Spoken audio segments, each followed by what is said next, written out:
Hello, everybody. Welcome back to Watch with Marcella, where today we're doing something a little different. We're here in my other studio where I do my gaming, and as you can see, nope. As you can see over here, I am building some Legos for a future project. But that's not what we're here to talk about. Today we are here to talk about. Why can't I get in the middle of the. There we go. Today we are here to talk about some things that I saw over the weekend. I watched two new movies over the weekend. The first was Transformers: Rise of the Beasts. The second was They Clone Tyrone. Both really good movies. I enjoyed both of them. The first one, Transformers: Rise of the Beasts, is streaming on Peacock, I believe. No, sorry, Paramount. One of those. It's streaming on one of those P networks. So if you would like to check it out, go over there and stream it while it is free. Part of your subscription cost. Rise of the Beast is the first Transformers in a long time where I had a great time. This was when I saw the trailer a few months ago, I think I even said, "Man, I wish I could go to the drive-in and see this." And I wish I would have seen this at a drive-in because it was a lot of fun. You had Anthony Ramos playing Noah, Dominique Fishback playing Elena. Both of them we've seen before. We saw Anthony in Hamilton and in the Heights. In the Heights, so good, made me cry. Anyway, and we've seen Dominique in Swarm. Well, I haven't seen Swarm yet, but I have heard good things. I've heard scary things, but I've heard good things.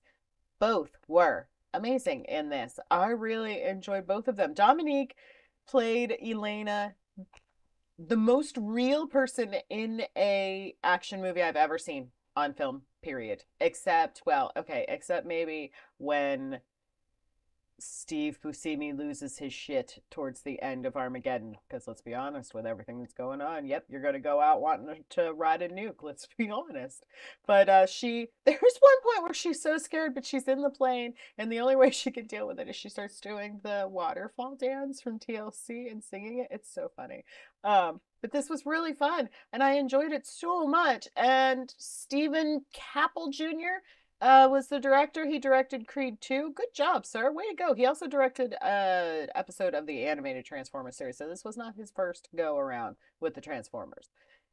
Why was this movie so fun? I don't know. It just felt like fun. Now, this is a sequel to the Bumblebee movie, which I love Bumblebee. And there's a really good Bumblebee. 7 a.m. words are hard. That came out like a country song, but anyway.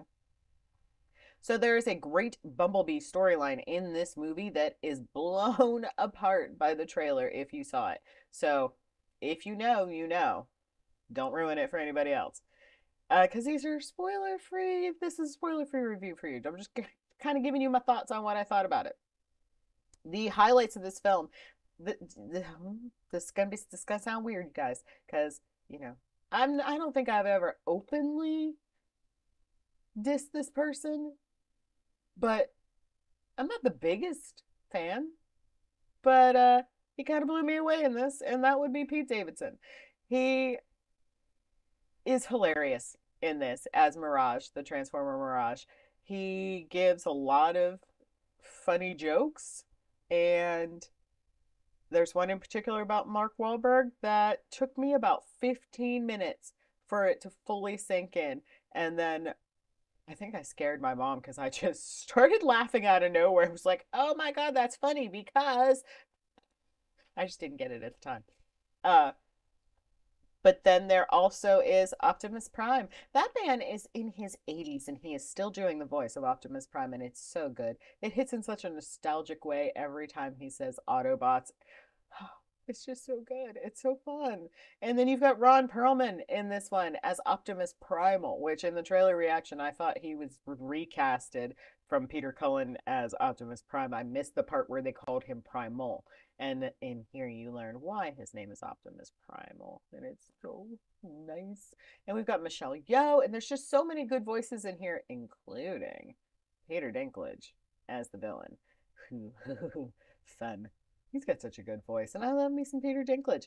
Overall, this movie, like I said, is a sequel to the Bumblebee film, so it's not about Shia LaBeouf's, and I don't even think it's gonna relate to Mark Wahlberg's Transformers. It's kind of a whole new vein. They're doing what they did with Terminator, which is not okay in mind. Just because you don't like the path the movie took doesn't mean you can just ignore the sequels that you've built. But I guess if you're just going to reboot it, I guess that's okay.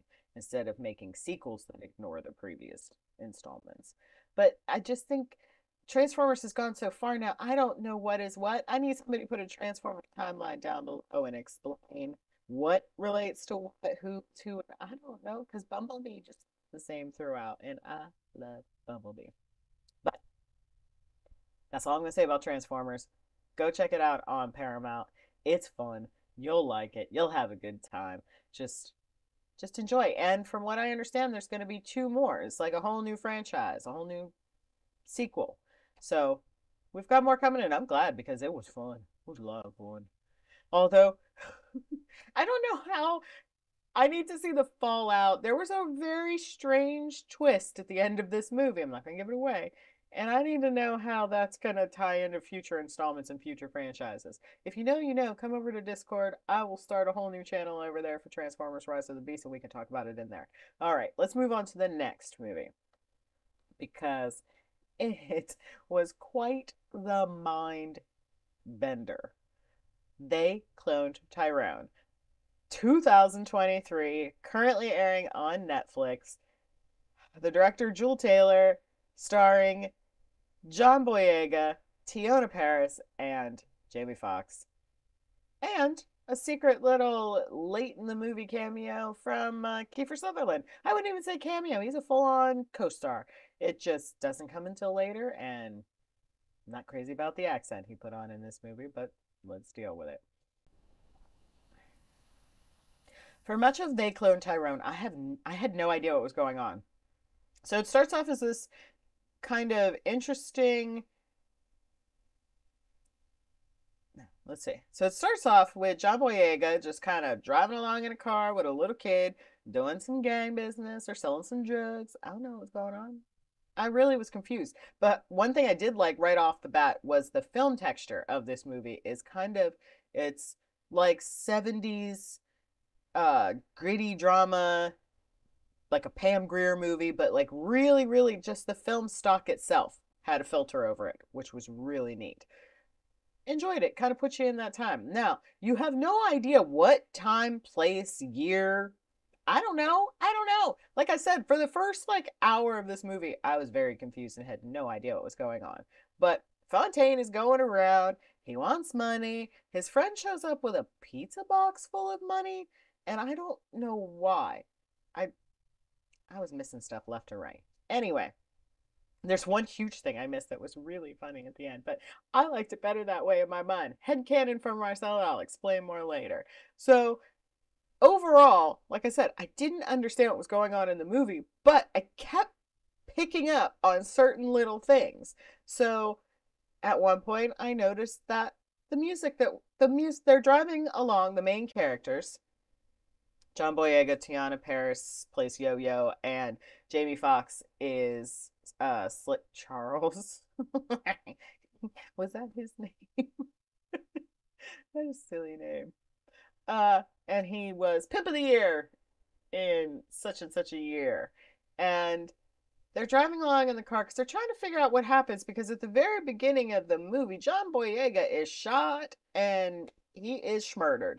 And somehow wakes up the next morning, everything is fine, and he goes about his same daily business of going to the convenience store, getting a 40 and a scratch off ticket, pouring some out to the poor homeless man on the corner who spouts nonsense, but is it?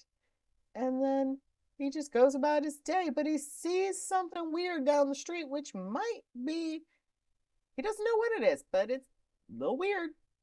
And a black car comes out of nowhere, scoops up the man walking down the street that appears to have been shot, which looks a lot like him. And they take off. And Fontaine is just kind of confused and not really knowing what's going on. But I noticed that when they're driving around, there's a song playing on the radio in the car, and they all start yawning. So the song is making everyone sleepy. Then later on in the movie, they go to a chicken shop. Well, actually, they're at the apartment and they see an ad for chicken, and suddenly they're all very hungry. So they go to the chicken shop, where the chicken makes everyone in the shop laugh. And then it's all these little things that just keep popping up out of nowhere. And it's really interesting. You see an ad for some hair straightener that says straighter is greater, I think. It's all so weird. And it starts to just, I start to feel very uncomfortable. And as the pieces start to come together and as the cast starts to piece things together and finds secret elevators and tunnels all over town and conspiracies, and everything goes off the rails. And it is insane. This movie, it's just great. It's really, really great. Now, this is a spoiler for the movie, so if you have not seen it, fast forward to the very end, because something very funny happened, and it's headcanon for me. So, at the end of the movie, when everything is revealed and the press is all told and it's all over TV, we go from this no-name town to LA, where John Boyega wakes up and goes about his daily life just like he did in the Glen, which is the name of the town from before. So he's going about his daily life. He goes to the convenience store, gets a Ford, he gets a scratch-off ticket, gives them to a different homeless man spouting some nonsense, but is it? And then he goes and he's hanging out with his boys and they're watching TV and they see the report on the TV about the clones. And they're laughing at all these naked people walking around. And then they see one that looks like John Boyega. And all his boys look at him and they're like, Tyrone, isn't that you? Now, at this point, I'm like, they cloned Tyrone. That's where the name comes from. And I'm completely satisfied with that. I didn't realize that Boyega's name was Tyrone Fontaine. I thought his name was Fontaine. I didn't realize Fontaine was his last name. I thought his name was Fontaine something else. Because everybody called him Fontaine. I didn't realize. So I felt kind of dumb. But headcanon, he's Fontaine. That one's Tyrone. That's why they called it They Cloned Tyrone, because we're starting over again with Tyrone. So I really liked this movie. It was very confusing, but there were other little things, like the grape drink made everyone dance. There was a hilarious scene at a church with communion. Just this was really good. And if they did another one, I would be there, because it makes some very good statements about things that are still going on today. It's just crazy. But I really like this. I really did. And I think if you are looking for a good time, you could go and watch either one of these movies, turn your brain off, relax, and just have a great time, which is what movies are for. So join me down below in the comment section. Let me know what you thought of either film, Transformers Rise of the Beasts and They Clone Tyrone. And let me know if you want more of these weekend watch little segments where I just tell you what I watched. Now, a couple of things I also watched that are coming your way on the channel. One is coming up very soon. That is the Kaliki trailer. Ooh, that was fun. I also watched something else this morning, but you are not going to see that for quite some time. I apologize. But let's talk about it real quick. I watched the Loki trailer. You guys, oh, it looks like so much fun, and I can't wait for you to see the reaction, but it will come when it is allowed to be released. So just know that I watched it. I'm excited. I love Tom Hiddleston so much, and I can't wait. So that is just your quick little sneak peek, little, behind the scenes glimpse at that reaction, because so good. But I will put that up when I can, along with the Secret Invasion 5 and 6. 5 is edited and it is up past the copyright. Everything, it's ready to go when it can be released after the strike ends. I am editing episode 6 right now. Also editing episode 3 of Moon Knight.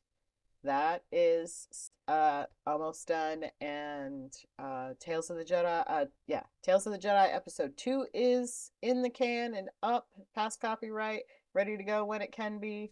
And I'm also editing Guardians of the Galaxy Volume 3. Halfway done editing that. So all of that is to come when it can be released. Just know that good things are coming. But I'm also thinking of doing some different things to keep the excitement going. Like I said, I got the Discord channel up and going. I'm still gaming, still doing Hogwarts Legacy over on the gaming channel, building Legos. And I'm thinking about doing some tier lists and also some what ifs for some of our favorite things. So join me down below in the comment section with your thoughts on these two movies and all other things current in the comment section. And while you're down there, don't forget to like, follow, subscribe, share, do all those things. Till next time, I will see you later. Take care. Have a great day. Bye.